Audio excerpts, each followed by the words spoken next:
A Assembleia Legislativa do Estado de São Paulo aprova a ampliação do prazo para adesão ao Programa Estadual de Regularização de Terras. O maior parlamento estadual da América Latina também dá aval ao projeto de lei que garante assento a pacientes com câncer nos transportes públicos. Com essas notícias, nós abrimos o Jornal de hoje, desejando um ótimo dia a todos que nos acompanham pela TV ou pela internet. Hoje é quinta-feira, dia 25 de abril de 2024, e o Estúdio Olesp já está no ar.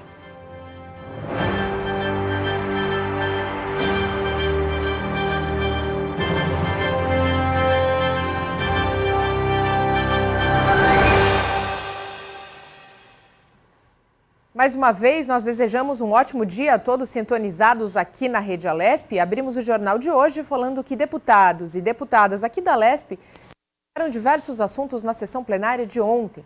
Estiveram entre eles educação, segurança pública e confisco das aposentadorias, entre esses diversos temas.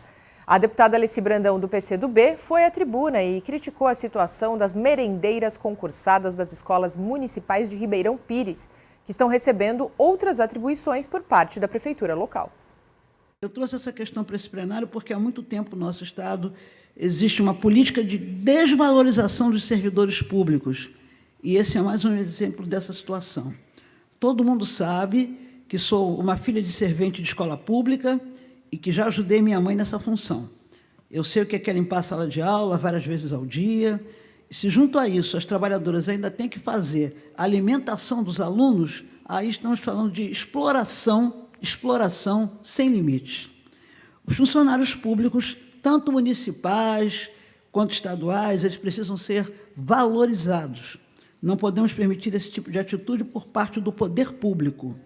E como estamos falando de servidores públicos, quero registrar que no nosso mandato, através do nosso assessor, o Julião Vieira, que é o presidente nacional da UNEGRO, e entidades do movimento negro também, se reuniram ontem com a bancada de negros e negras da Câmara Federal, com a ministra da Igualdade Racial, Aniele Franco, para discutir o PL 1958 de 2021, sobre lei de cotas para negros e negras, né, nos concursos públicos federais. Já o deputado Reis, do PT, cobrou do governo um tratamento igual para policiais civis e militares. Essa forma de tratar a Polícia Civil está provocando muita insatisfação entre os policiais civis. Um desprestígio que o secretário promove em relação à Polícia Civil. E isso veio desde o reajuste. O reajuste, nós somamos toda a massa salarial que foi dada à Polícia Militar e toda a massa salarial que foi dada à Polícia Civil. E a diferença é de quase 5%. Também a questão do vale-refeição. Quando a gente trata da Polícia Militar, o teto ficou em R$ 7.800. O teto para a Polícia Civil, R$ 5.400. Então, o que eu peço para o secretário da Segurança Pública é a busca de um tratamento isonômico. É tratar também a Polícia Civil com prestígio, dar o atendimento que a Polícia Civil precisa no dia a dia, ter a estruturação, ter recursos para fazer as reformas de delegacia, está comprando viaturas. Eu até fiz um requerimento de informação para o secretário, para ele me informar quantas viaturas ele comprou para a Polícia Militar e quantas ele comprou para a Polícia Civil, porque o que a gente observa é que a Polícia Civil não tem nenhuma viatura nova, todas estão caindo aos pedaços, presidente. O compromisso assumido pelo governo do estado com o STF para o uso de câmeras corporais em operações policiais foi comentado pelo deputado Capitão Telhada, do PP. O governo de São Paulo se comprometeu em manter ou em ter as câmeras corporais, como vem fazendo desde quando assumiu. No primeiro mês de 2023, do ano passado, o governo de São Paulo, na figura do governador, do secretário de Segurança Pública, não deixou qualquer contrato em relação às câmeras findar-se. Não deixou uma câmera sequer deixar de ser usada. Pelo contrário, eu tive contato agora recentemente com uma nova tecnologia que a Polícia Militar está criando, que é câmera acoplada no teto da viatura com a capacidade de leitura OCR, ou seja, no mesmo tempo que o policial vai patrulhando com a sua viatura pelas vias públicas, A câmera em cima do teto da viatura vai fazendo a leitura de placa. Veículos parados, veículos em andamento, 4 rodas, 2 rodas, vai fazendo a leitura da câmera, interligada com um banco de dados do Estado e verificando se aquele carro é lícito ou é ilícito, ou é um produto de roubo e furto. E aparece em tempo real no tablet ou no celular da viatura que tem ali sob controle policial militar. Essa é a tecnologia que eu quero ver em nossa São Paulo e no nosso Brasil. O acordo firmado entre o STF e o governo do estado sobre o uso de câmeras corporais em operações da polícia, como nós já mostramos agora, foi destacado também, além do capitão Telhada, pelo deputado Eduardo Suplicy, do PT. As câmeras corporais, na verdade, tiveram um efeito muito positivo, pelos dados da própria polícia, em diminuir tanto as mortes de pessoas e, inclusive, diminuir a morte de policiais. Isto é um registro e por isso que o presidente Luiz Roberto Barroso, do Supremo Tribunal Federal, conclui na decisão que tomou de pedir solicitar a que o governo estadual de fato esteja com a utilização das câmaras corporais. Ele diz: o uso das câmaras corporais é medida relevante para a execução da política pública de segurança. Os equipamentos protegem tanto cidadãos quanto os próprios policiais, já que coíbem abusos nas operações, protegem policiais de acusações infundadas e incentivam a adoção de comportamentos mais adequados por ambas as partes. O deputado Carlos Gianazzi, do PSOL, comemorou a decisão do STF de retomar o julgamento das ações diretas de inconstitucionalidade que tratam do fim do confisco das aposentadorias e pensões de quem já se aposentou. Nós vamos continuar acompanhando essa votação, esse julgamento virtual e fazendo sempre um apelo para que o Supremo entenda, a gravidade da situação e essa injustiça, e que eles possam votar favoravelmente ao fim do confisco das aposentadorias e pensões. E essa votação final, caso ela ocorra de uma forma positiva, mostrando a ilegalidade, ela vai, com certeza, nos ajudar aqui na luta em São Paulo para que o Estado devolva o que foi confiscado durante os 2 anos na gestão do Dória e também para acabar com o confisco na capital. Aqui em São Paulo, o prefeito Ricardo Nunes está confiscando 14% de aproximadamente 100 mil aposentados e pensionistas. Ele aprovou o Sampaprev 2 e impôs esse confisco. Nós também falamos agora que a ALESP, a Assembleia Legislativa do Estado de São Paulo, aprovou a ampliação do prazo para adesão ao Programa Estadual de Regularização de Terras. Olha só. O Programa Estadual de Regularização de Terras, criado pelo governo paulista em 2022, prevê a celebração judicial ou administrativa de acordos e transações entre a Fazenda do Estado e os ocupantes de terras devolutas, que são terras pertencentes ao Estado e que ainda não tiveram destinação para outros fins. As famílias, que são extremamente importantes na agricultura, que eu também defendo e na qual também acredito, acho que são extremamente importantes, cada vez mais importantes. Tomara a Deus o Brasil fosse uma Holanda. Tomara a Deus o Brasil fizesse a reforma agrária que os outros países fizeram. Nós não fizemos até agora. Vai demorar muito tempo para a gente conseguir desfazer essa injustiça, porque a gente está falando, repito, da região com menor desenvolvimento humano do estado de São Paulo. Porque, apesar da ocupação centenária, como diz alguns deputados dessas fazendas, elas não geram emprego, renda, perspectiva de futuro para a população do entorno.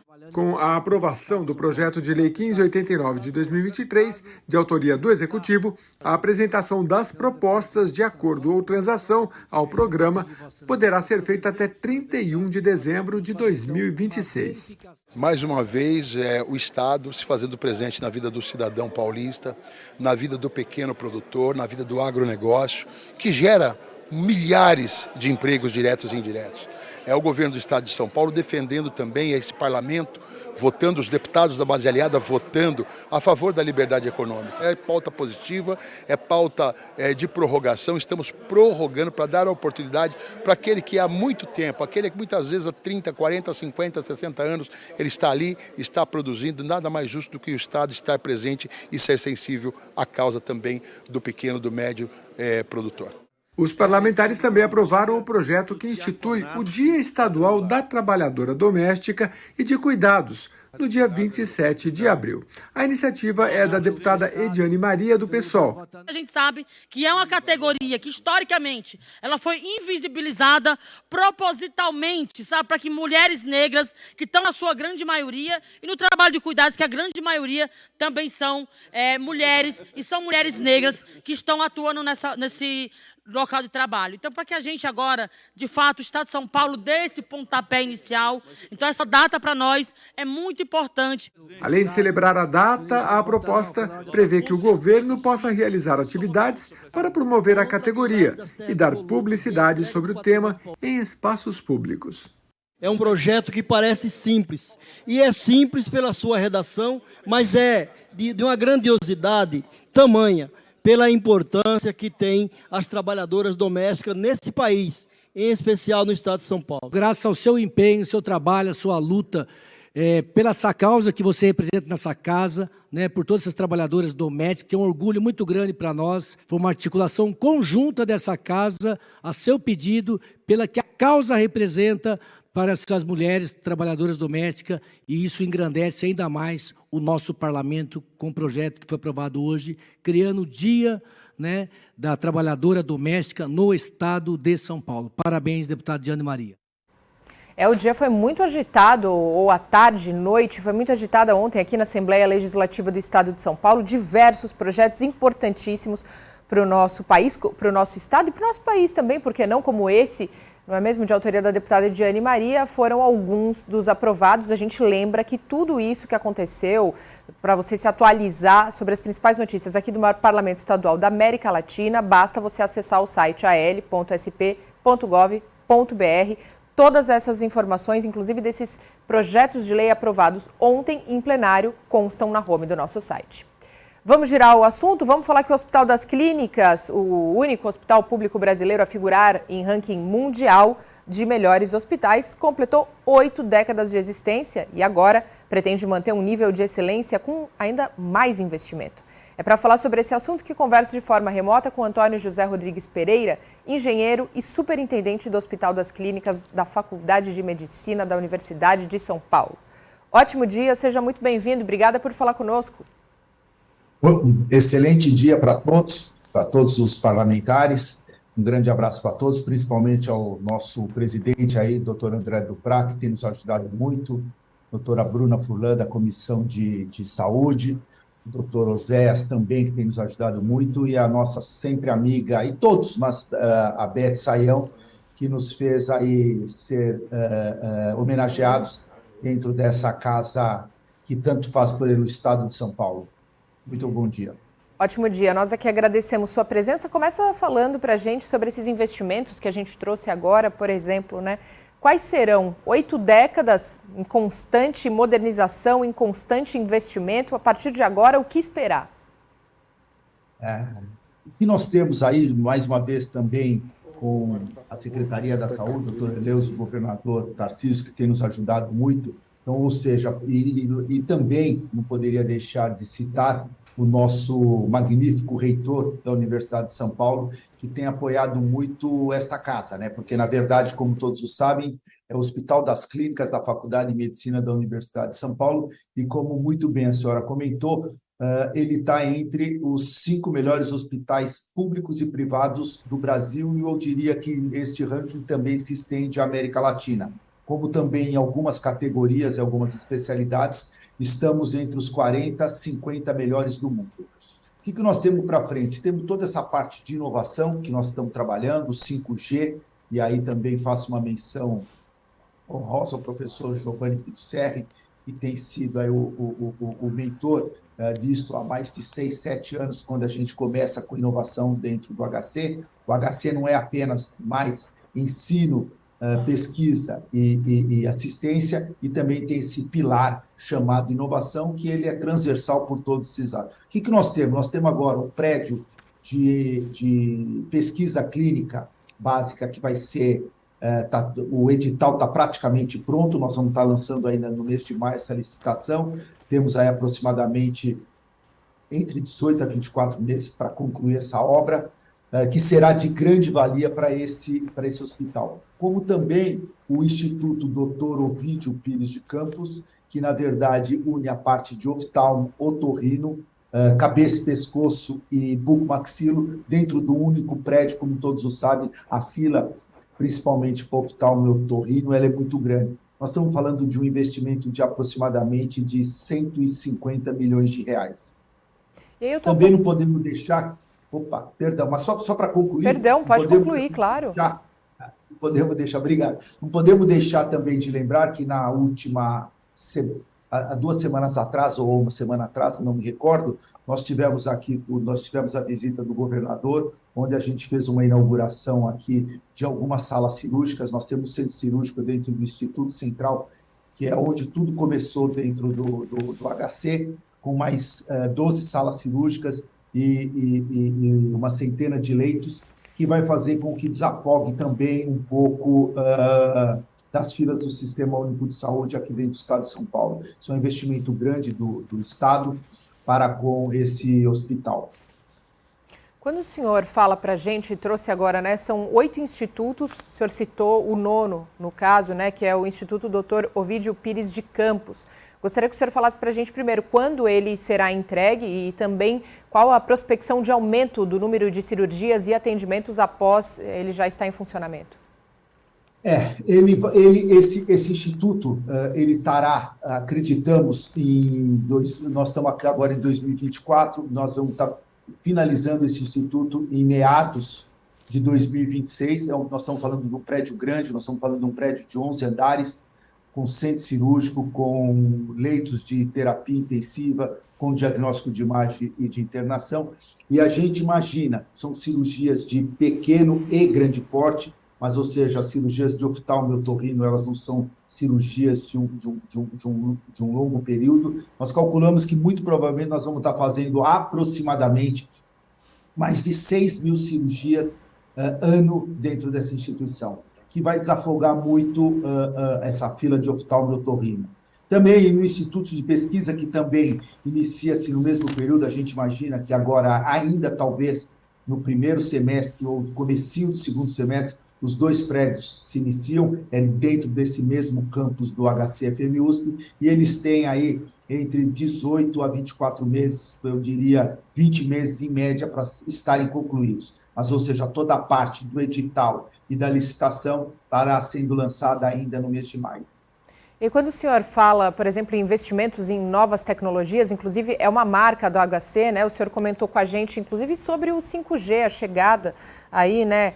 Fala pra gente o que pode se esperar a partir de agora com essas tecnologias aliadas à saúde? Eu só, antes até dessa sua excelente pergunta, eu diria só que o HC, ele realmente ele tem a inovação como DNA e não é de agora. Então, porque quando a gente vem olhando o passado do HC, o primeiro transplante de rim da América Latina foi executado aqui, foi elaborado aqui em 1965. O primeiro transplante do coração e o segundo do mundo foi em 1968. Muito provavelmente muitas das pessoas aqui que não estão nos ouvindo ainda não teriam nascido. O primeiro transplante intervírus de fígado do mundo foi em 1988. O primeiro transplante de fígado em criança no Brasil, em 1989. O primeiro bebê de proveta em hospital público, 1991. E assim vai. O primeiro transplante de útero da América Latina, 2013. E o transplante inédito de fígado em paciente com diagnóstico de de hepatite fulminante provocado por febre amarela. Foi em 2017 que é o primeiro transplante que aconteceu no mundo. E aí, olhando os nossos próximos 80 anos, que passam muito rápido, né? Quando a gente perceber, passar o que a gente imagina. Uma é, por exemplo, nós também inauguramos dentro dessas salas cirúrgicas novas uma sala de cirurgia robótica, ou seja, para procedimentos aí, principalmente de uro, mas de gastro e de gineco também, que é o terceiro robô que nós estamos instalando dentro do HC. Mas o que aconteceu, por um acaso, na semana passada, e foi muito veiculado na imprensa televisiva e impressa, perdão, foi, na verdade, no Xingu e em Chavantes, foi feito uma conexão com o 5G com o paciente lá, o indígena, com o médico aqui em São Paulo, dentro do HC, o médico, ou seja, fazendo um ultrassom em tempo real. O que isso vai fazer, principalmente para o Sistema Único de Saúde? Como todos sabem, em algumas localidades do Brasil, nós não temos médico lá. E um médico especialista, um médico realmente que tem um conhecimento muito vasto. E o HC e outras universidades e outros hospitais, pelo todo o Brasil, existem isso. Isso faz com que o diagnóstico precoce evite um transtorno maior para o paciente. Isso é extremamente viável e vantajoso para o SUS como um todo, ou seja, é o que eu sempre falo, nós temos não ficar falando de redução de custos, e sim redução de desperdício. Então, pegar este paciente que estava lá em Chavantes, no Xingu, colocar ele dentro de um barco 5 horas, colocar ele dentro de uma ambulância e levar para uma unidade básica de saúde lá perto, que nós estamos falando em Manaus e Belém, isso teria um custo muito grande e seria um deslocamento desnecessário para esse paciente. Então, este paciente ele vai apenas no momento certo, na hora certa. Como também os devices, os wearables que nós estamos falando, então, ou seja, pacientes que são transplantados, que vão para casa, estou pegando um exemplo, e, na verdade, você coloca um smartwatch ou alguma pulseira no paciente, e você fica monitorando esse paciente de longe. Ou seja, esse paciente apenas vem novamente para o hospital quando é necessário. Como também, como todos sabem, ou seja, nós temos aí as ressonâncias, as tomografias que são instaladas, e nós temos principalmente um problema de finais de semana e noturno, onde nós não temos o radiologista lá, por uma série de motivos. Ou seja, hoje já acontece também uma ação percussora aqui do HC, do Inova HC, liderado pelo professor Giovanni, e com todo o time do HC, ou seja, que você conecta este equipamento com uma central remota, fazendo com que esse exame aconteça e não precise do deslocamento deste paciente para um outro local. Então, assim, tem uma série de coisas que estão acontecendo numa velocidade muito rápida. Hoje a gente também, agora nós fizemos uma parceria com uma grande multinacional para falar sobre inteligência artificial generativa, que já está em curso, isso acontecendo aqui dentro. Ou seja, o HC, como todo o Sistema Único de Saúde, tem um banco de dados fantástico e ele precisa ser dilapidado para que possa usar ele de uma forma mais efetiva e eficaz. Podemos dar como exemplo, dentro do Covid, que aconteceu aqui dentro, onde uma série de artigos, uma série de publicações foram feitas, e não podemos esquecer a UTI conectada, liderada pelo professor Carlos Carvalho, que salvou inúmeras vidas em inúmeros projetos que foram feitos nos 27 estados do Brasil, e principalmente as UTIs obstétricas, onde, na pandemia, praticamente 100% das grávidas vinham a óbito, e depois da UTI conectada nós tivemos uma assertividade muito grande, onde nós estamos falando de mais de 70% do retorno desta paciente para casa em condições normais. Doutor, quando a gente fala em inovação, a gente fala também em pensar nesse corpo clínico, né? Não só no corpo clínico, mas também nessas pessoas que ajudam e que compõem os profissionais da área da saúde, né? Todos os técnicos, os enfermeiros, os médicos, enfim. Essa inovação e toda essa tecnologia e aperfeiçoamento acompanha esse corpo clínico também? Sim, ou seja, toda a parte de capacitação durante a pandemia e continua acontecendo. Foram feitos inúmeros EADs e inúmeros treinamentos, porque, assim, eu diria que o maior desafio da saúde, não o maior desafio da saúde, mas essa é a área que eu transito, ou seja, é a capacitação dos colaboradores. Ou seja, a educação, saúde, elas caminham juntas. Então, capacitar esses profissionais, os enfermeiros, os técnicos, os médicos, todos eles, tanto que hoje na residência médica e também na enfermagem, já existe uma disciplina sobre inovação, sobre como é que você faz esse uso dessas ferramentas que estão disponibilizadas da melhor maneira possível. Eu diria que esse é o grande pulo de eficiência e eficácia dentro da saúde. Utilizar da melhor forma possível os dados desses pacientes que estão dentro das instituições, para você poder ser muito mais assertivo. Ontem, por acaso, nós tivemos aqui uma reunião que a gente sempre faz com um dos institutos, onde, na verdade, a gente apenas vai em cima de dados, de indicadores, ou seja, o que aconteceu isso, a infecção está aqui, a infecção não está lá, ou por que a taxa de permanência daquela UTI foi maior, e aí você faz uma série de correlações e utilizando sempre da melhor forma possível o dinheiro público. Seria uma ofensa a todo o HC eu deixar de lembrar de toda a parte de reabilitação da professora Linamara Batistella dentro do INREA, dentro do nosso Instituto de Reabilitação, ou seja, o exoesqueleto, que também foi matéria muito grande, ou seja, toda essa reabilitação utilizando a tecnologia de ponta para reabilitar o nosso paciente e fazer com que esse paciente volte ao convívio da família e também a trabalhar novamente. E aí, doutor, vale a gente falar também sobre novas especialidades ou também novas especializações dentro do HC fazem parte desse futuro dele?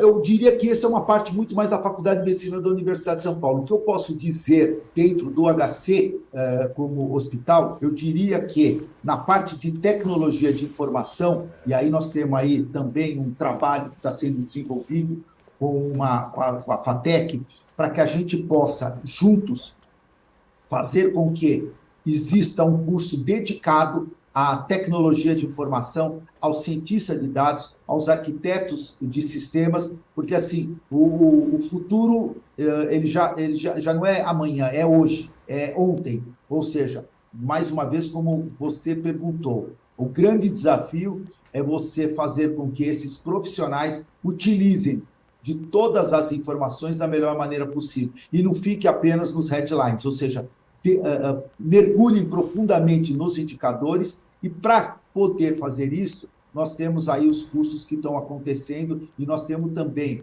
o HCX, um trabalho muito grande aqui dentro do HC, que o HCX é a nossa antiga, que chamava-se Educação AEP, Educação Permanente, que é a nossa universidade técnica aqui dentro e também uma série de cursos que se estendem para todo o nosso Brasil. Muito bem, doutor. Olha, a gente agradece demais a sua presença aqui hoje, mas antes de finalizar, eu gostaria que o senhor deixasse uma mensagem para toda a população do Estado e também do país, do que esperar sobre o HC para a próxima década, para os próximos 10 anos.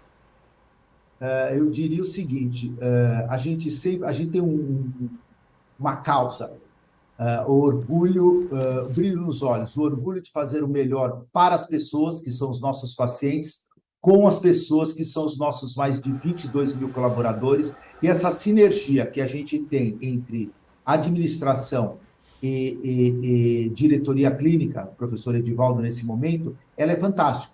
Ou seja, tenho certeza absoluta que toda com esta inovação que acontece, mas principalmente com a humanização que é feita. Eu cito um exemplo do nosso IPER, nosso último instituto, que foi finalizado, aí já está em operação em 100%, que é o Instituto de Álcool e Drogas e de Cuidados de Transição e Cuidados Paliativos, que, na verdade, principalmente no cuidados paliativos, a gente tem um cuidado especial para com o paciente. Então, eu diria que os próximos 80 anos, o que eu esperaria é que a gente não tivesse apenas um HC dentro do Brasil, e que a gente tivesse, por exemplo, 80 hospitais das clínicas, como os hospitais universitários que nos rondam aí, o Hospital Universitário de Botucatu, de Ribeirão Preto, da Unicamp e tantos outros pelo país. Ou seja, nós precisamos de hospitais que façam com que este paciente do Sistema Único de Saúde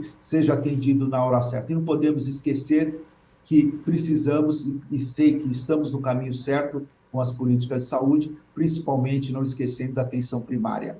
E é fundamental na saúde digital, num projeto que também temos aqui dentro do HC, esse link, essa jornada do paciente entre atenção primária, secundária e terciária. É isso que eu desejo para os próximos 80 anos. Atenção na hora certa, no lugar certo, e com certeza o Sistema Único de Saúde, do qual eu sou também um dos defensores, um dos milhões de defensores do Sistema Único de Saúde, vai fazer com que o país e para a nossa população seja muito melhor atendido.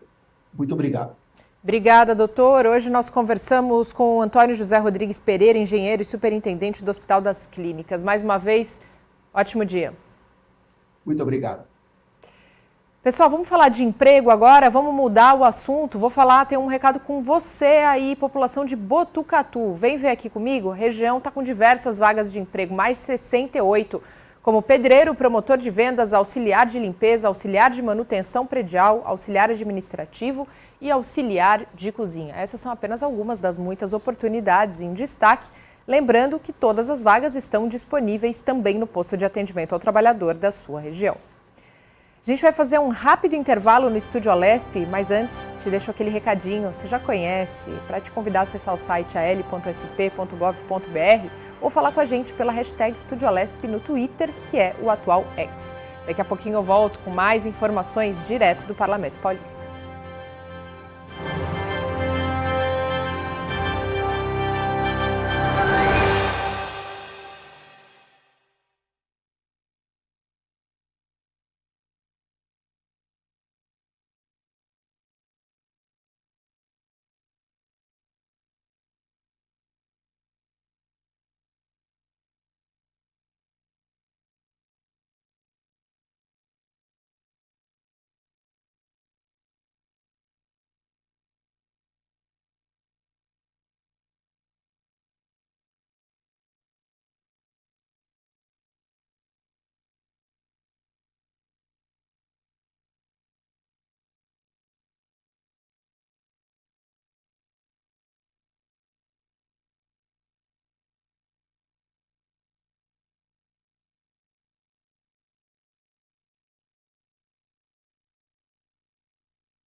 Olha a hora, são 9h11 e nós estamos de volta direto com informações do Parlamento Paulista. Abrimos esse bloco falando que a Assembleia Legislativa do Estado de São Paulo deu aval ao projeto de lei ontem que garante o assento a pacientes com câncer no transporte público. Essa foi uma das grandes aprovações que aconteceram ontem à noite aqui no plenário Juscelino Kubitschek.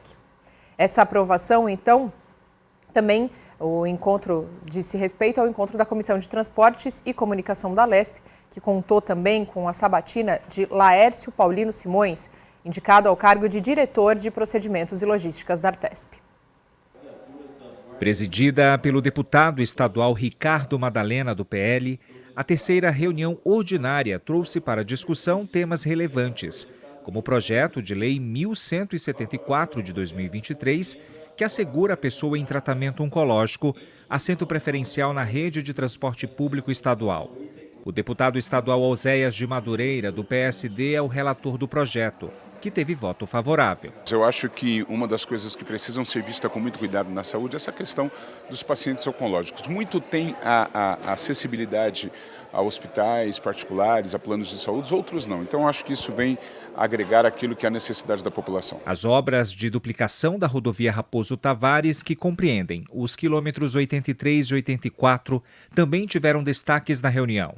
O deputado estadual Enio Tato, do PT, disse que é preciso realizar uma audiência pública para que os moradores da região sejam ouvidos. E nós precisamos fazer alguma coisa aqui na Assembleia Legislativa, porque aqui é o espaço do diálogo, do debate, de ouvir essas pessoas que serão afetadas muito por essa obra. Uma obra importante, mas que precisa ser discutida, melhor discutida. Não pode vir de cima para baixo, como está acontecendo. Então a gente está pedindo uma audiência pública, tem diversos requerimentos que vão ser pautados aqui na comissão. Após a apreciação da pauta com 29 itens, foi iniciada uma sabatina com o engenheiro sanitarista Laércio Paulino Simões. Ele é indicado ao cargo de diretor de procedimentos e logística, conforme projeto de decreto legislativo, para integrar o conselho diretor da Artesp. A indicação foi aprovada pela comissão. Com 40 anos de vida pública, o engenheiro disse que o principal desafio será a fiscalização do transporte coletivo. O principal desafio para mim lá na Artesp é realmente aquilo que eu já disse para os deputados, que é a fiscalização e colocar essa questão dos ônibus aí de uma forma bem transparente e que seja bom principalmente para os usuários.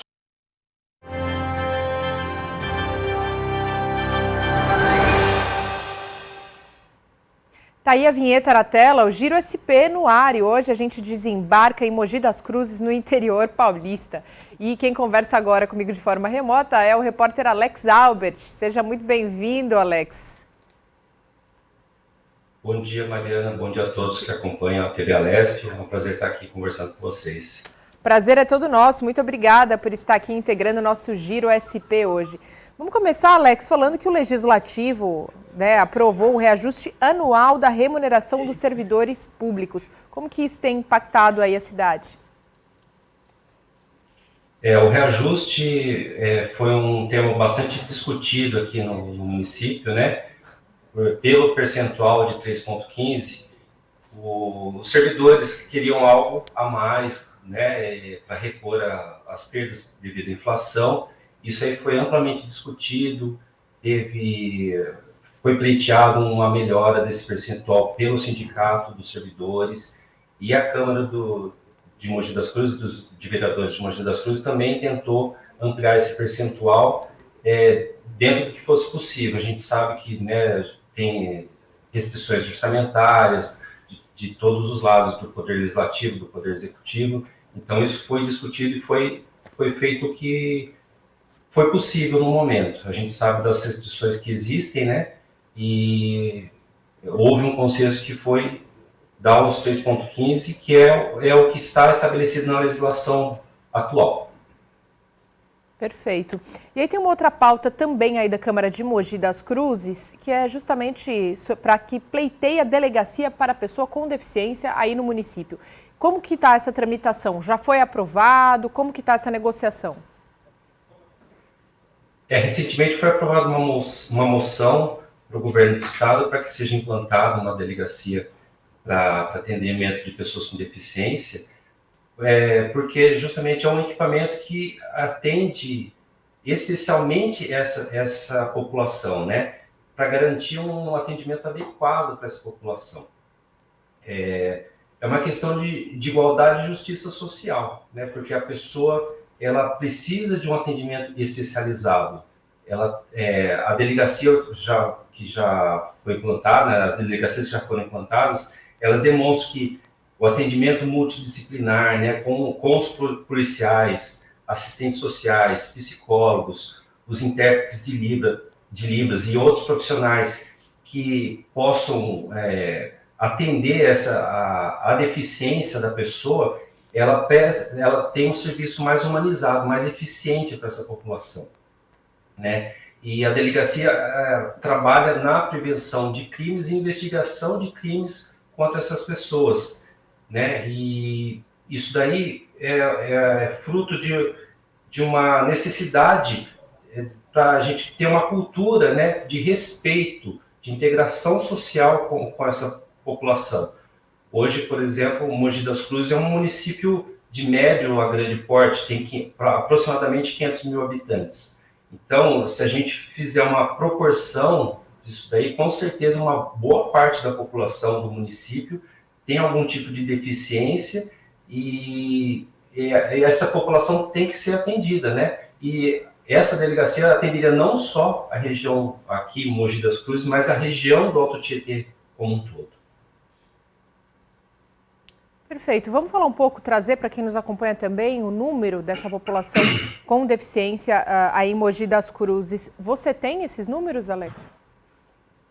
Não, assim, não tem esse dado exato, né? Mas assim, a gente sabe que tem uma proporção considerável de pessoas com deficiência no país. E se a gente aplicar essa proporção aqui para Mogi, que é um município com uma estrutura, com porte elevado, a gente percebe que há necessidade de um equipamento desse tipo ser instalado aqui no município. Claro, faz sentido. Agora, Alex, traz para a gente também quais outros projetos são legislados, né, ou estão sendo realizados aí pelos vereadores da Câmara Municipal no que diz respeito a pessoas com deficiência também aqui no Parlamento Paulista. Nós temos diversos projetos de lei que estão sendo apresentados constantemente, né, aqui pelos deputados e deputadas, visando a melhoria dessa população, né, inclusive agora com a criação desse novo governo aí da Secretaria Estadual da Pessoa com Deficiência. Como tem sido essa atuação do Parlamento Municipal? A Câmara de Mogi ela tem voltado atenção especial para essas questões, né? Então tem sido apresentado vários projetos para implantação de equipamentos ou para atendimento da população com deficiência, autismo, né? Qualquer tipo de necessidade da população. Os parlamentares aqui da Câmara de Mogi das Cruzes, eles têm apresentado propostas para a prefeitura, para solicitado ao governo do estado a implantação de alguns equipamentos aqui também, para que seja feita uma política completa para atendimento das pessoas que têm algum tipo de necessidade especial, né, ou que precisam de um atendimento especial.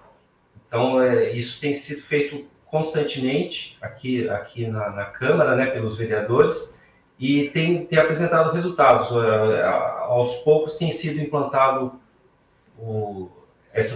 têm sido implantadas essas políticas, têm sido implantados os equipamentos aqui, e a população está começando a ser atendida. Muito bem, Alex, vamos, já que a gente está falando aí da TV Câmara aí de Mogi das Cruzes, traz para a gente um pouco sobre a programação. Teve alguma coisa nova, algum programa novo, né, que foi implementado ao longo desse ano, ou de repente algum projeto futuro que vocês estejam pensando? Aqui na Câmara de Mogi das Cruzes a gente tem procurado atuar mais fortemente nas redes sociais, né? A gente tem dado uma nova cara porque é divulgado nas mídias sociais para trazer para a população aqui do município o trabalho do Legislativo. Então, tem sido abordado campanhas educativas, né, sobre os assuntos que são latentes agora, né, atualmente, mostrar os trabalhos que estão sendo realizados para a população, para que a população participe e colabore de alguma forma com o trabalho. Então, a gente tem atuado bastante em mídia social. A gente percebe que, como a população acaba usando mais de mídia social, essa é a forma que a gente achou de buscar mostrar o que está sendo feito e pedir a colaboração para a formulação das políticas aqui no município. E, bom, vamos aproveitar que nós estamos aqui em contato direto, né, com o representante da TV Câmara de Mogi das Cruzes, o Alex, hoje gentilmente nos atendendo no Giro SP. Vou perguntar para você um panorama da dengue no município. Geralmente a gente costuma fazer esse bate-papo, né, com todos os nossos parceiros das TV Câmaras que participam aqui no Estúdio Alesp conosco. A gente sabe que essa epidemia tem preocupado demais todo o nosso estado, todo o nosso país. Não poderia ser diferente. Traz os números para a gente, um pouco das ações que estão sendo pensadas pelos vereadores aí na Câmara Municipal também. E, claro, as ações por parte do poder público no município. Certo. Aqui em Mogi, a dengue, infelizmente, provocou 2 mortes até o momento, e são mais de 3 mil casos notificados, né, pela Secretaria Estadual de Saúde. Então, é uma situação que não é tranquila, a gente sabe, né, todos estão preocupados. O que tem sido feito pelo poder público é esclarecer a população sobre o que tem que ser feito para a prevenção, né? Então, os cuidados que têm que ser tomados em casa, no trabalho, para que não existam focos de mosquito, né, da dengue, para ele não contaminar as pessoas. E tem sido também divulgada a questão da vacinação para a população, que pode tomar, conforme a orientação da Secretaria de Estado de Saúde também, no momento. Então, a Câmara tem feito todo o trabalho que é feito com as mídias sociais para divulgar isso também, essas questões todas aqui. Então, a situação assim, é delicada, não é tranquila, mas o poder público tem atuado para a prevenção, principalmente. E como tem sido a abertura da população para receber esses agentes ou para aderir às formas de campanha também e de prevenção ao mosquito da dengue? A população, assim, eu acho que quanto mais informação para a população é melhor, né? Então, quando tem as pessoas sabem da gravidade dessa doença, o que ela pode causar, quais são os efeitos, e que isso pode estar dentro da casa dela, a população se mostra mais fácil, né, de atender os agentes, ela facilita, né, o atendimento dos agentes, aí o trabalho vai sendo feito dessa forma. Então, acho que com a informação o trabalho tem sido facilitado. Muito bem, Alex, direto da TV Câmara de Mogi das Cruzes, muito obrigada pela sua participação no Giro SP de hoje. Um ótimo dia para você. Bom dia a você, bom dia a todos. Muito obrigado. Pessoal, vamos girar o assunto aqui no Estúdio Alesp. Vamos falar que os deputados da Comissão de Assuntos Metropolitanos e Municipais participaram da segunda reunião do Grupo de Trabalho. Isso aconteceu ontem. Um dos itens aprovados faz o convite, então, agora para mais um secretário de Estado. Vamos acompanhar. Os integrantes da comissão se reuniram para deliberar 12 itens da pauta.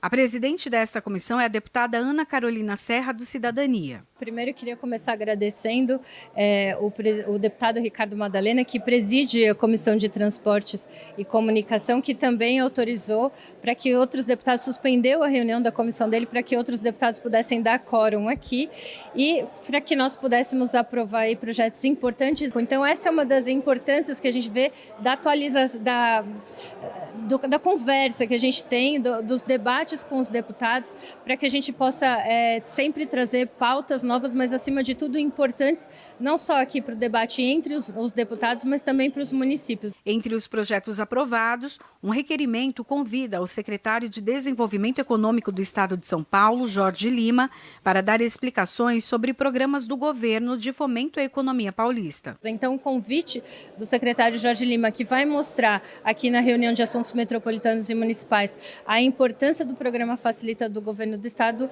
é muito importante para que a gente tenha o desenvolvimento econômico nas regiões e, consequentemente, o desenvolvimento social, porque isso vai atrair emprego, vai atrair renda e tudo mais. Então, destaco a aprovação desse requerimento aqui hoje nessa reunião. A próxima reunião da Comissão de Assuntos Metropolitanos e Municipais está marcado para terça-feira, às 14h.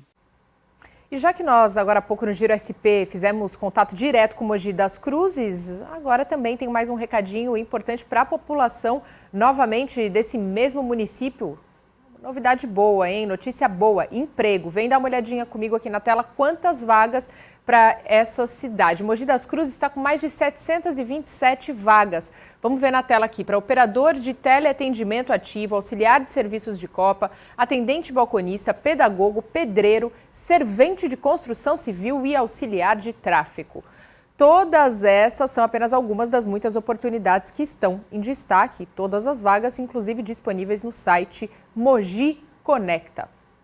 A gente vai sair para mais um rapidíssimo intervalo aqui no Estúdio Alesp. Antes, falar para vocês que a sua participação é sempre bem-vinda no nosso programa. Então fica o convite, acesse o site aí, al.sp.gov.br. Fala com a gente também pela hashtag Estúdio Alesp no Twitter, que é o atual X. E daqui a pouquinho eu volto com mais informações direto do Parlamento Paulista.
Olha a hora, acabou de virar 9 horas e 32 minutos e nós estamos de volta com o Estúdio Alesp. Abrimos esse bloco falando que o governo de São Paulo liberou créditos do ICMS, que é o Imposto sobre Circulação de Mercadorias e Prestação de Serviços. São 600 milhões de reais para incentivo a novos investimentos, sabe no quê? No agro paulista. Olha só. O anúncio feito pelo governador Tarcísio de Freitas no Palácio dos Bandeirantes contou com a presença do presidente da Alesp, André do Prado, deputado estadual pelo PL. Segundo o governador, o repasse de créditos do ICMS vai potencializar ainda mais o setor da agroindústria. A Assembleia que tem nos ajudado tanto em todas as oportunidades. E se o Estado tem feito avanços importantes, se o Estado vai deixar legado, é porque esse legado está sendo construído juntamente com a Assembleia Legislativa, juntamente com o Poder Legislativo. E a gente tem aqui um extrato, uma representação dessa Assembleia de deputados que estão lá junto com o setor que empreende, junto com o agronegócio. Para o presidente da Alesp, essa iniciativa está alinhada com o Parlamento de São Paulo. A importância das liberações desses recursos, seja do crédito acumulado hoje, 600 milhões de reais de crédito para o setor, né? Então, realmente, a gente sabe que isso vai fazer uma diferença muito grande, né, para novos investimentos, seja na produção de máquinas, seja na produção, né, seja na criação, né, da proteína. Então, realmente, você está de parabéns, conte com o apoio da Assembleia Legislativa, porque realmente isso tem feito a diferença. O dinheiro que é nosso, que é da empresa, que o Estado está devolvendo para a gente, que isso a gente tinha muita dificuldade disso num passado não muito distante. 2022 para cá melhorou, mas agora está avançando cada vez mais com o governador Tarcísio nessa liberação de 400 milhões para o setor da agroindústria e 200 milhões para máquinas e equipamentos é de extrema importância para alavancar cada vez mais o agronegócio aqui em São Paulo. O governo do Estado de São Paulo vem tomando diversas medidas, sempre com o apoio da Alesp, no sentido de desburocratizar. E essa é mais uma medida, é R$500 milhão, são 500 milhões de reais, R$500 milhão, justamente para que o agro possa ter mais capacidade, porque é importante notar que o produtor rural, o industrial, eles não querem esse recurso para colocar no bolso, para ir viajar para o exterior. Esse recurso é justamente para investir em maquinário, investir em capacitação, investir em infraestrutura, investir em mão de obra, o que acaba gerando emprego, renda. São 600 milhões de reais para fabricantes de máquinas agrícolas e produtores de carne e ovos, liberados em 2 etapas. O agro paulista é responsável por 700 mil empregos diretos e 40% do PIB do estado. Na balança comercial, os produtos do campo representam 20% das exportações do estado. Nossa balança comercial já cresceu 23%. Passamos o Mato Grosso em exportações, quase 6 bilhões de dólares de superávit. O setor está quebrando recorde, o governo também está quebrando recorde. O que nós vamos anunciar de FIAP? Recorde. Seguro rural? Recorde.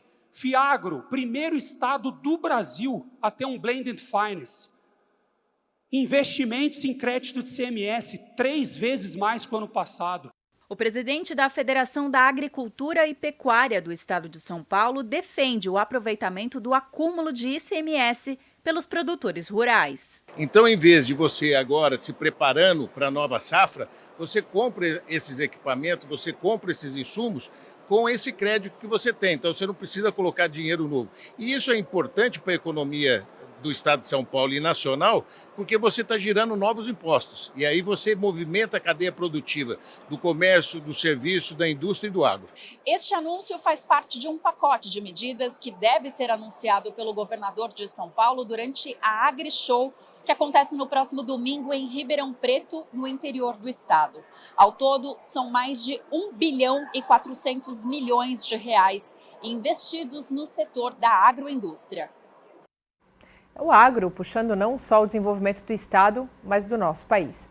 Vamos girar o assunto? Vou falar para vocês que aconteceu aqui na Lesp um evento organizado pelo Instituto do Legislativo Paulista, o ILP, com foco de debater a lei de improbidade administrativa. Você acompanha os detalhes agora na reportagem de Fernando Bispo. O promotor Renato Kim Barbosa comentou da importância da lei e das alterações em relação à lei anterior. Essa lei ela é muito importante porque Para o agente público ele atuar, ele deve respeitar o princípio da legalidade. E essa lei de 2021 altera profundamente a Lei 8.429 de 92. Então, para o agente público atuar, gestor público, prefeitos, vereadores, pessoal do Estado, todo mundo tem que se pautar pelo princípio da legalidade e moralidade. E essa lei alterou profundamente o sistema de repressão aos atos de improbidade administrativa. Ou seja, para ele poder atuar de forma correta, tem que respeitar a nova lei de 2021. Improbidade administrativa é o ato contrário aos princípios básicos da administração pública, cometido por agentes públicos durante o exercício de sua função. Não basta simplesmente o sistema penal repressivo. A gente tem o sistema do Código Penal, leis penais esparsas, porém a lei de improbidade ela serve para ajudar nesse combate à repressão, a combate à improbidade administrativa, que está lá no artigo 37, parágrafo 4º da Constituição Federal. Uma das alterações na nova lei tem a ver com o prazo prescricional para a apuração de atos de improbidade de 5 para 8 anos. A complexidade de alguns casos necessita de mais tempo para a apuração dos fatos e esse aumento favorece a apuração e a repressão das infrações. E olha, o Legislativo Paulista realizou uma cerimônia também em homenagem aos armênios mortos pelo exército turco durante a ação conhecida como Genocídio Armênio. Aconteceu lá no início do século XX. A cerimônia foi uma iniciativa do deputado agente federal Danilo Balas, do PL. O genocídio armênio de 1915 viu milhões de inocentes serem massacrados, honrando sua memória e prometendo nunca esquecer o horror que sofreram. Assim, eles foram lembrados em uma cerimônia solene que aconteceu aos pés da Cruz de Pedra, símbolo da fé cristã do povo armênio. A Armênia é um país cristão, é o país que aceitou o cristianismo como religião oficial primeira no mundo.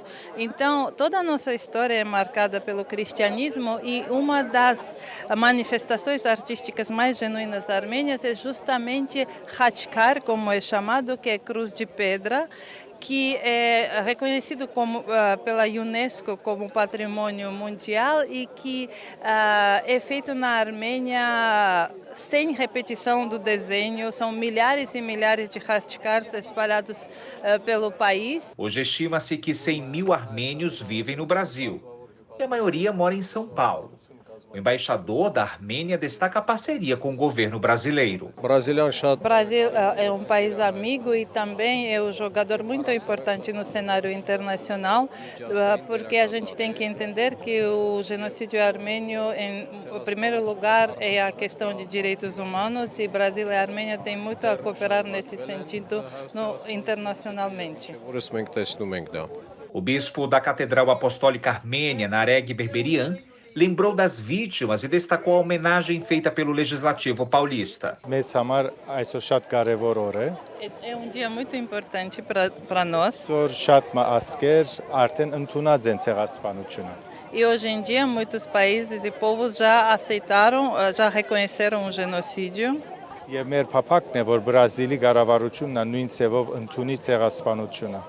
É nosso desejo também que o governo do Brasil reconheça o genocídio. O ato ecumênico foi solicitado pelo deputado estadual Danilo Balas, do PL, que enfatizou que o Brasil é um país pacífico e que a homenagem feita aos armênios mortos em 1915 é um ato de justiça. 24 de abril é o dia do genocídio armênio, realmente. Em 1915, mais de 1,5 milhão de armênios, de irmãos armênios, foram dizimados, morreram muitos rezando em igrejas. E nós, na Casa de Leis, sempre buscando a justiça, estamos lado a lado com o povo armênio, buscando realmente que todos sejam lembrados. Muito bem, agora tem um recadinho para você que está nos acompanhando e que mora em Jacareí. Sabe por quê? Tem vaga de emprego para a sua região. Vem ver aqui comigo. Quantas vagas aqui vão aparecer no nosso telão? Mais de 66 vagas para auxiliar de cozinha, auxiliar de armazenamento, auxiliar de produção, impressor, pedreiro, repositor de mercadorias, e essas são apenas algumas, viu? Tem diversas outras oportunidades. A gente lembra que os interessados para se candidatar basta comparecerem então ao posto de atendimento ao trabalhador da região. A gente vai sair para mais um rapidíssimo intervalo no Estúdio Alesp, mas antes te convidando a acessar o site al.sp.gov.br, também interagir com a gente pela hashtag Estúdio Alesp no Twitter. E daqui a pouquinho eu volto, viu, com informações direto do Parlamento. Até já!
Olha a hora, 9 horas e 44 minutos e nós estamos de volta com o Estúdio Alesp, abrindo esse bloco falando sobre a dengue, uma doença transmitida por 4 sorotipos de um mesmo vírus, que podem infectar humanos por meio da picada do mosquito Aedes aegypti e, na maioria dos casos, a doença se manifesta de forma assintomática ou leve, com sintomas passageiros que até melhoram em 2 semanas, graças aos anticorpos que são produzidos pelo organismo e a resposta celular.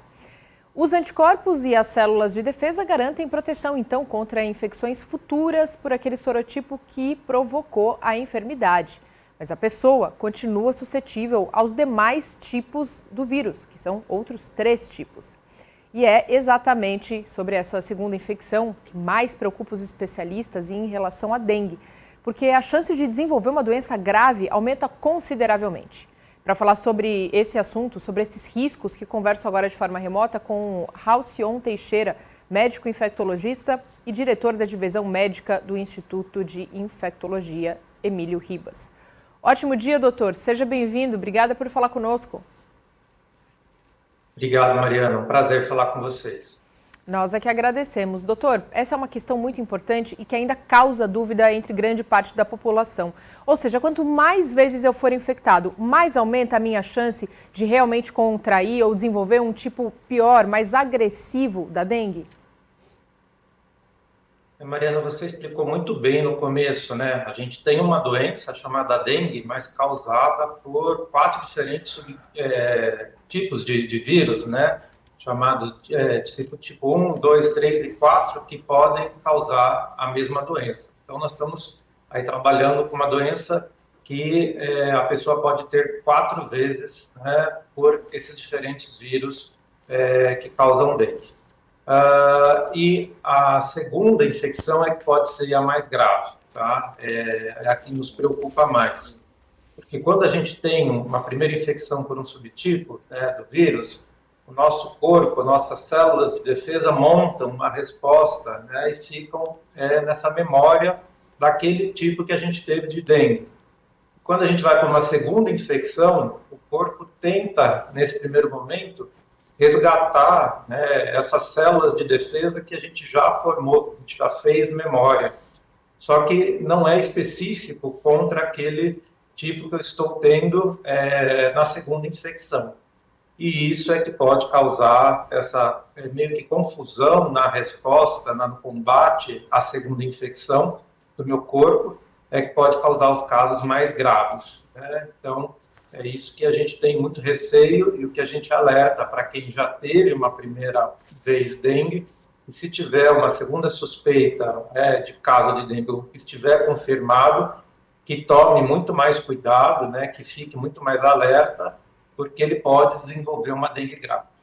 Falando sobre agora a imunização contra a dengue, até por esses motivos que o senhor trouxe e detalhou, pontuou aqui para a gente, a vacina tetravalente é a mais indicada, por quê?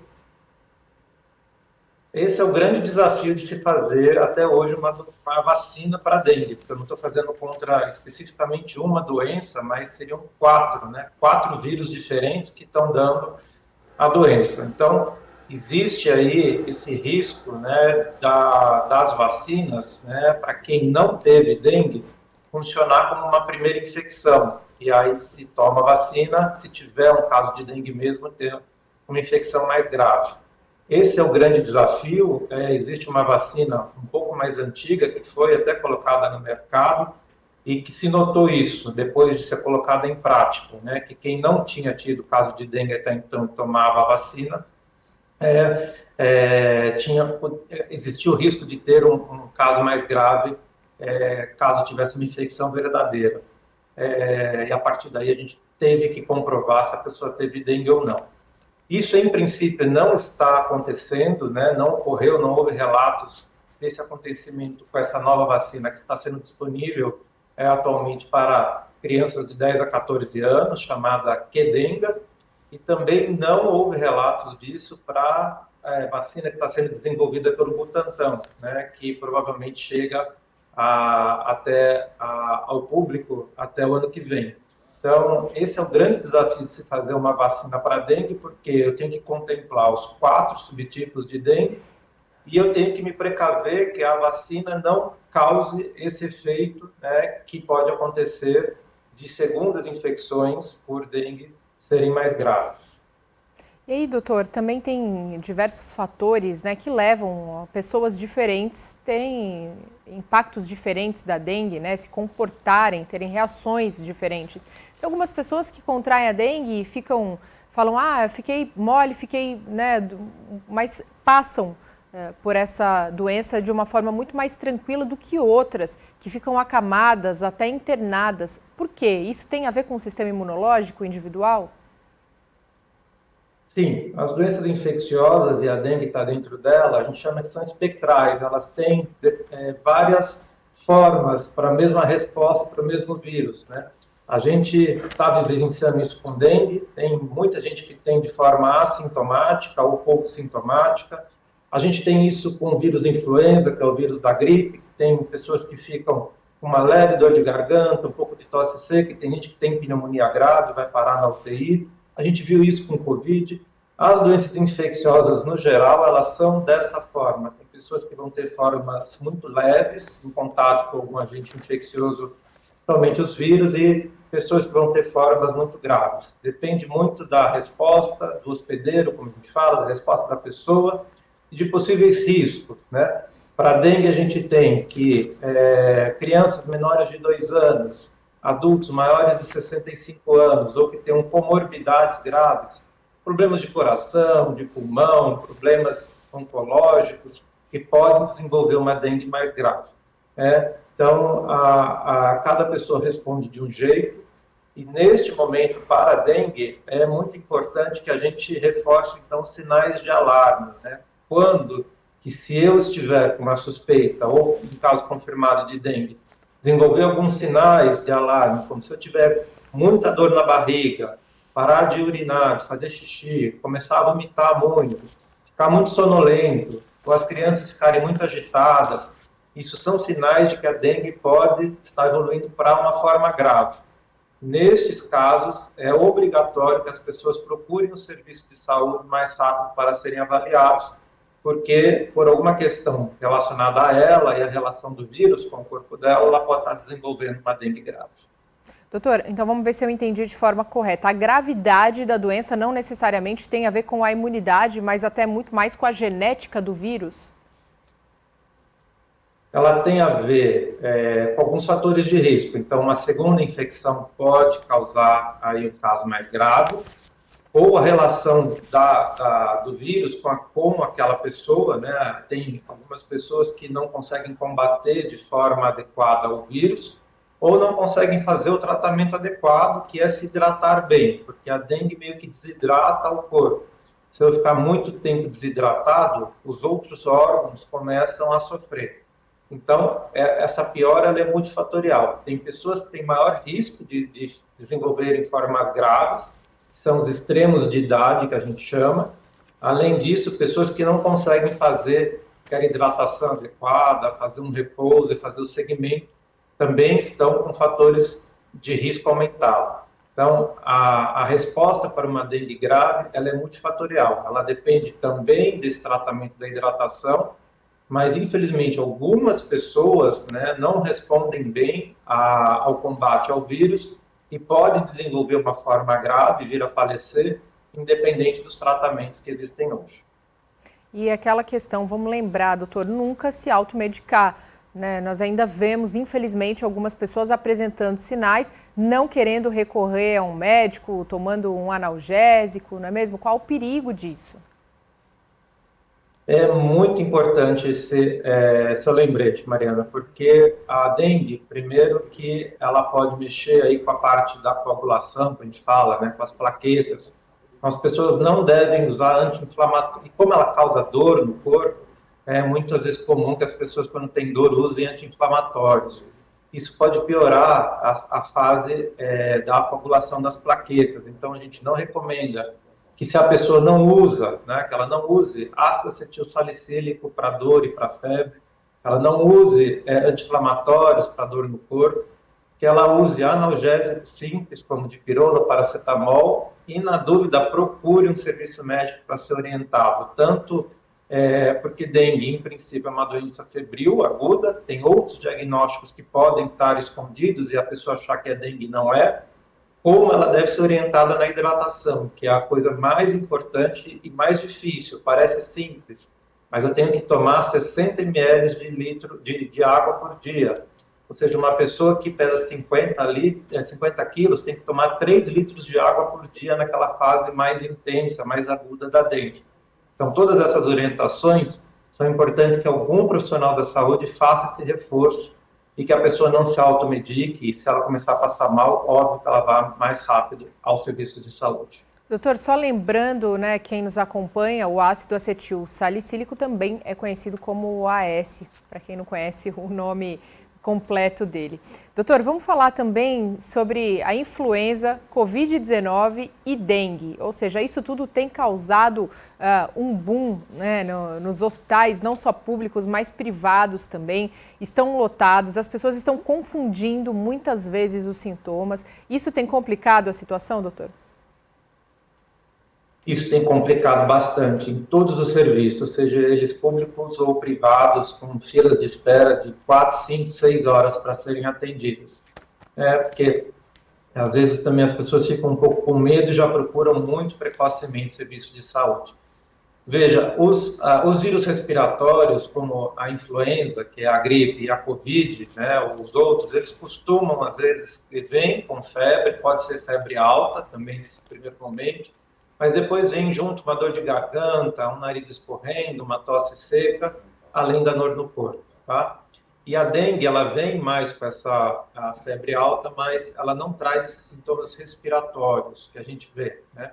Então, nesse momento que está começando a ficar, às vezes, um pouco mais frio, a gente voltou a ter tempos mais quentes, mas os vírus respiratórios começaram a circular mais, e as pessoas estão confundindo ou ficando com muito medo e, às vezes, procurando muito precocemente serviço de saúde. Então, se for uma dor de garganta mais simples, um nariz escorrendo, observe um pouco mais, se você não tiver com falta de ar, não tiver nada, pelo menos assim, ao longo do dia, como você vai ficar. Não precisa ir muito rapidamente aos serviços de saúde, que estão atualmente muito cheios por causa da dengue. Agora, se você tiver fatores de risco, idosos, crianças, que comecem a desenvolver sintomas respiratórios, aí sim é importante procurar precocemente, porque existem remédios, se for gripe ou Covid, que podem ser usados nesse momento. Mas a Covid estava se reduzindo, né, a influenza até que aumentou um pouco, e a dengue está estabilizada com tendência de redução até o final do mês. E a pessoa pode contrair, por exemplo, dengue e Covid ou dengue e influenza? É possível isso? Infelizmente é possível sim. A gente viu alguns poucos casos de pessoas que têm essa co-infecção, que a gente chama, né? E que estão com dengue e com sintomas respiratórios, e você faz o exame e vem a positividade para algum vírus respiratório.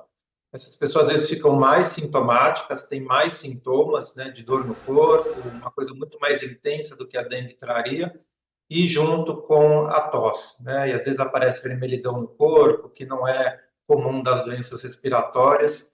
Então, infelizmente, uma pequena parcela tem tido essa co-infecção, a gente tem visto a co-infecção dos vírus respiratórios com a dengue. Então, também fica um alerta, né, que se a pessoa tiver se tratando aí de uma gripe, né, de um vírus, de um resfriado, continua com muita dor no corpo, às vezes começa a ter vermelhidão, isso pode ser que ela também esteja com dengue e não seja só a infecção respiratória.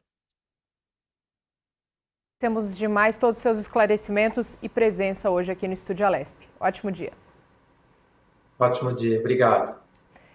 Pessoal, vou fechar uma janela, abrir outra, porque tenho mais um recado. Vou falar com você aí de Itapetininga em busca de emprego. Vem ver comigo aqui na tela quantas vagas e para quais vagas também, né? Nós temos, são 236 oportunidades para agente de atendimento receptivo, ajudante de obras, suporte técnico, vendedor externo, serviços gerais, operador de caixa e pedreiro. Essas são apenas algumas, a gente lembra, né? Tem muitas outras além dessas vagas e as candidaturas podem ser realizadas no posto de atendimento ao trabalhador da sua região. Vamos para mais um rapidíssimo intervalo no Estúdio Alesp, não sem antes te convidar a acessar o site al.sp.gov.br e ainda, a gente lembra, você pode usar a hashtag também no Twitter Estúdio Alesp, que agora é o X, né? Vocês sabem já. Daqui a pouquinho eu volto com mais informações direto do Parlamento Paulista. Até já.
Dez horas e 1 minuto, nós estamos de volta com mais Estúdio Alesp. Nesse bloco falamos ou continuamos então te convidando a acessar o site al.sp.gov.br.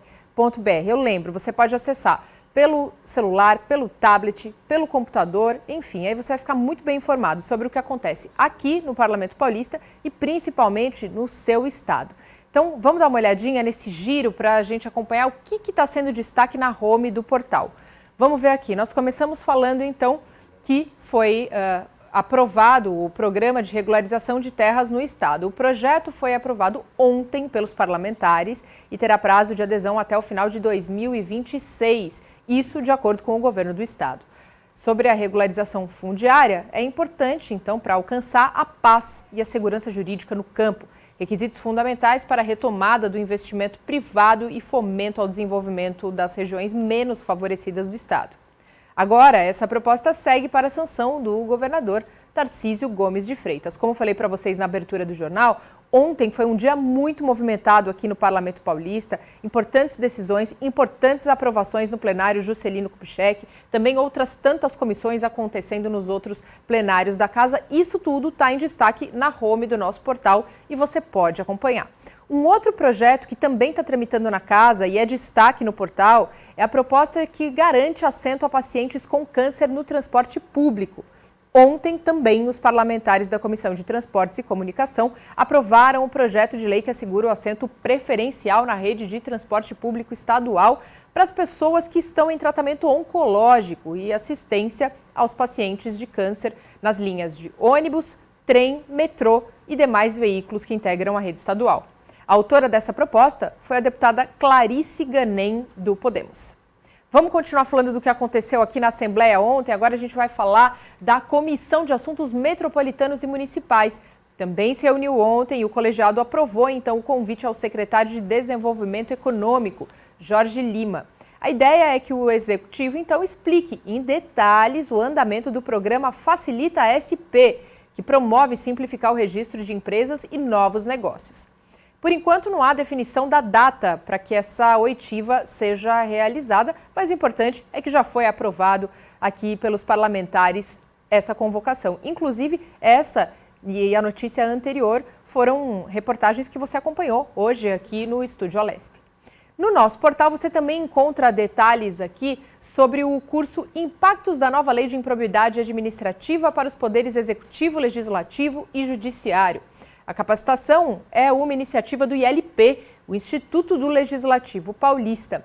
Durante 2 horas de evento foram debatidas, então, também interpretadas mais de 200 alterações incluídas na lei de 2021, que dispõe sobre a improbidade administrativa. E aí, para fechar, o nosso giro no Estúdio Alesp desta quinta-feira, vamos falar sobre uma proposta que garante a análise de desestatizações estaduais pelo Legislativo. Essa pauta avançou aqui na Alesp, viu? O projeto de lei quer garantir que todos os processos de desestatização que forem propostos pelo governo estadual antes passem por análise aqui do Legislativo. O objetivo é garantir que todas as propostas, então, de desestatização de entidades e serviços estaduais passem por uma espécie de uma prévia autorização legislativa. O projeto foi também aprovado pela Comissão de Finanças, Orçamento e Planejamento e agora segue para discussão em plenário. A gente lembra, se você quiser acompanhar essas outras notícias, ainda agenda de eventos aqui do Parlamento, projetos de lei aprovados, basta você acessar o al.sp.gov.br. Vamos continuar falando aqui, trazendo notícia para você. Agora eu vou falar que o Poupa Tempo, aqui da Assembleia Legislativa, você que não sabe, essa é uma oportunidade, um serviço importante também que está à disposição da população aqui no Parlamento Paulista, logo aqui ao lado da entrada da Assembleia Legislativa, na Avenida Mário Cosel Filho, existe um Poupa Tempo que toda a população pode acessar. Enfim, o Poupa Tempo, localizado neste endereço, então, começou a emitir neste mês de conscientização sobre o autismo aquela carteirinha de identificação da pessoa com transtorno de espectro autista que nós já comentamos e debatemos diversas vezes aqui no Estúdio Alesp. Conhecido como CIPTEA, o documento já alcançou mais de 47 mil emissões em todo o estado de São Paulo desde abril de 2023, quando foi lançado. Localizado na Avenida Sargento Mário Cosel Filho, número 165, o Poupa Tempo da Alesp funciona de segunda a sexta-feira, das 9 da manhã às 5 da tarde, e aos sábados, das 9 da manhã até a 1 da tarde. Ao todo, 27 postos do Poupa Tempo no estado emitem a carteira, que é entregue juntamente com o cordão de girassol, acessório destinado às pessoas com deficiências não visíveis e resultado de uma política pública promovida aqui pela Alesp. O atendimento para a emissão da CIP-TEA não precisa de agendamento prévio. Tá aí então a informação. Vou aproveitar, antes da gente finalizar o jornal, trazer para você outras duas informações de serviços que estão à disposição aqui no Parlamento Paulista também. Claro, a Casa do Povo. Aqui nós temos um bicicletário, onde você pode estacionar a sua bicicleta para ir ao Parque Ibirapuera, que é logo aqui em frente, ou fazer qualquer outra atividade aqui dentro da Assembleia Legislativa. Temos também a Defensoria Pública aqui no Parlamento Paulista e diversos outros serviços à disposição da população, tá certo? Isso tudo de forma gratuita. A gente lembra que para você entrar aqui no Parlamento, inclusive para acompanhar as sessões, basta você estar munido de um documento de identidade. Pessoal, agora são 10h07. O Estúdio Alesp de hoje termina por aqui, agradecendo demais a sua companhia. Lembrando, amanhã a gente tem um novo encontro marcado a partir das 8h30 da manhã e eu vou te esperar. Até lá!